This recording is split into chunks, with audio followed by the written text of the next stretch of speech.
मानसागरी और दिवाकर पंचांग का संदर्भ लेते हुए आज जैसा कि 15 अगस्त 2024 गुरुवार और श्रावण की 31 गते शुक्ल पक्ष तिथि आज दसवीं तिथि है, जो 10:26 पूर्वाह्न तक रहेगा। नक्षत्र ज्येष्ठा है, जो 12:53 PM तक रहेगा। योग वैधृति है, जो 2:59 अपराह्न तक रहेगा। करण का पहला चरण गर है, जो 10:26 पूर्वाह्न तक रहेगा और तदुपरांत वणिज करण प्रारंभ हो जाएगा। सूर्य कर्क राशि में है, आश्लेषा नक्षत्र में है, चंद्रमा वृश्चिक राशि में है और ज्येष्ठा नक्षत्र में गोचर कर रहे हैं। आज दिशाशूल दक्षिण है, अग्निवास पृथ्वी, चंद्रवास उत्तर दिशा। क्योंकि जैसा कि 4, 8, 12 में जब चंद्रमा गोचर करते हैं तो ये उत्तर दिशा चंद्रवास कहा गया है। शिववास देवसभा है और कुंभ चक्र आज कुंभ चक्र जैसा कि यदि हम आश्लेषा से ज्येष्ठा तक गिने, आश्लेषा मघा हस्त अश्विनी भरणी कृतिका रोहिणी मृगशिरा आर्द्रा पुनर्वसु पुष्य आश्लेषा मघा पूर्वा फाल्गुनी उत्तरा फाल्गुनी हस्त चित्रा स्वाति विशाखा अनुराधा ज्येष्ठा। ये 10 नंबर आता है। तो 6 से लेकर 13 नंबर जब आते हैं सूर्य के नक्षत्र से वर्तमान नक्षत्र को गिनने पर, तो यह शुभ है। कुंभ चक्र शुभ है और पश्चिम है। ये 7:09 का ग्रह गोचर सिंह राशि का लग्न है, जिसमें बुध और शुक्र गोचर कर रहे हैं। केतु कन्या राशि में है और राहु मीन राशि में। शनि तो कुंभ राशि में ही गोचर कर रहे हैं। गुरु और मंगल वृष राशि में है, सूर्य कर्क राशि में गोचर कर रहे हैं।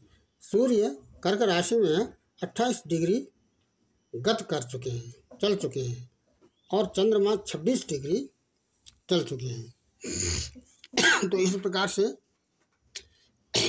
सूर्य और चंद्रमा को यदि हम देखते हैं तो ये आत्मकारक और अमात्य कारक बनते हैं।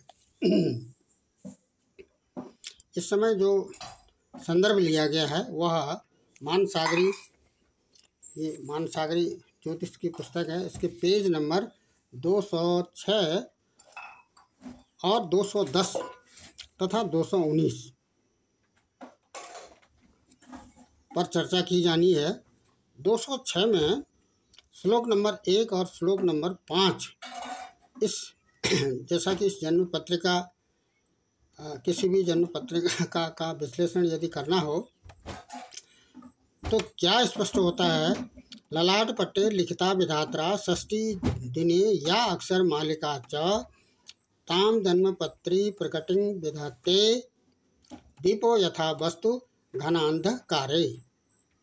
अर्थात जन्म पत्रिका ही जीवन से संबंधित समस्त घटनाओं को स्पष्ट करती है, दिखाती है। इस समय केवल जन्म पत्रिका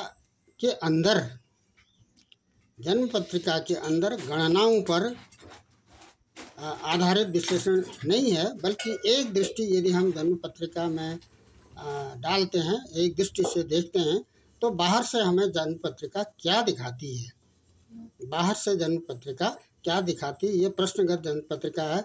वृश्चिक राशि का लग्न है। राशि में सबसे अधिक बलवान राशि वृश्चिक राशि कही गई है और जहाँ पर केतु गोचर कर रहे हैं जन्म के समय पर, और शनि मकर राशि में है। गुरु और चंद्रमा कुंभ राशि में गोचर कर रहे हैं। राहु और बुध वृष राशि में है और सूर्य मिथुन राशि में गोचर कर रहे हैं और शुक्र तथा मंगल कर्क राशि में गोचर कर रहे हैं।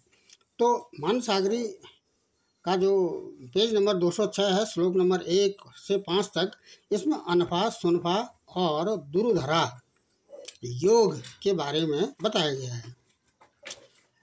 कहने का मतलब ये है, अनफा का मतलब ये है, जन्म के समय पर चंद्रमा जिस भाव में है वहाँ से 12वें घर में और वहाँ से दूसरे घर में ग्रह यदि हों या दोनों घरों में ग्रह हों तो उसको क्रमशः अनफा, सुनफा और दुर्धरा योग कहते हैं। तो इस जन्म पत्रिका में अनफा योग बनता है, क्योंकि चंद्रमा से 12वें घर में, ये यहाँ से यदि हम गिनती गिने तो ये 7, 8, 9, 10, 11 और 12, या इससे ठीक पहला वाला हाउस, ये 12वां हाउस है, यहाँ पर शनि गोचर कर रहे हैं।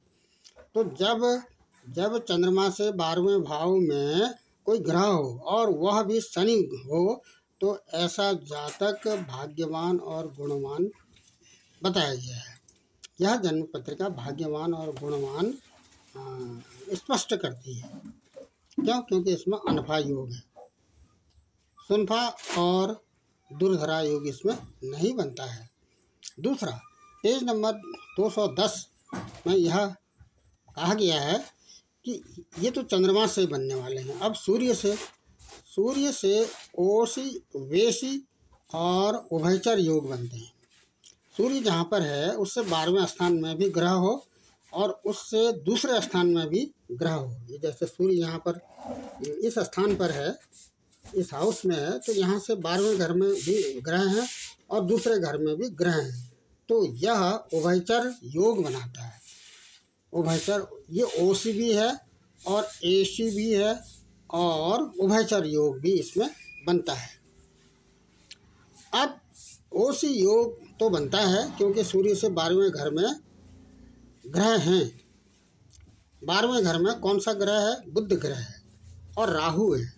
तो ऐसे में क्या होगा, इसको ये गणित का इसको बेताक कहा जा सकता है। और क्योंकि यहाँ पर बुध है तो इससे विनयशील इसको माना जा सकता है। लेकिन इसमें जैसा कि यहाँ पर जन्म पत्रिका का जब हम विश्लेषण कर रहे हैं तो यहाँ पर निगेटिव पॉइंट्स को पर ज़्यादा फोकस नहीं किया जा रहा है। जो पॉजिटिव एस्पेक्ट हैं उन्हीं पर ही फोकस किया जा रहा है। लेकिन यहाँ पर यदि यह ओस योग देखें तो यहाँ पर ये जो बनता है, ओस योग में बुध हैं और राहु हैं और एसी योग में शुक्र और मंगल हैं। तो क्या होगा, इससे ये गुणवान होगा और विख्यात होगा। और उभयचर भी बनते हैं क्योंकि सूर्य से पहले भी ग्रह हैं और सूर्य के बाद में भी ग्रह हैं, तो ये सहनशील होगा और राजयोग को प्राप्त करता हुआ यह जन्म पत्रिका स्पष्ट करती है।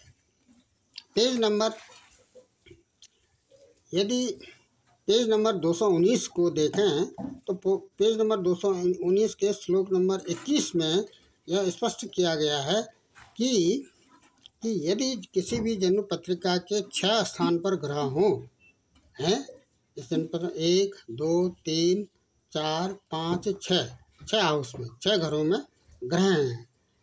ये प्रत्येक हाउस में ग्रह का अलग अलग वर्णन है, लेकिन यह जो जन्म पत्रिका है ये केवल 6 स्थानों को इंडिकेट करती है, दिखाती है। तो यदि 6 स्थानों पर ग्रह हों किसी भी जन्म पत्रिका में तो वो ऐसा जातक बुद्धिमान और कहा जा सकता है और इसको राजयोग की प्राप्ति भी इसको हो सकती है, यह जन्म पत्रिका स्पष्ट करती है।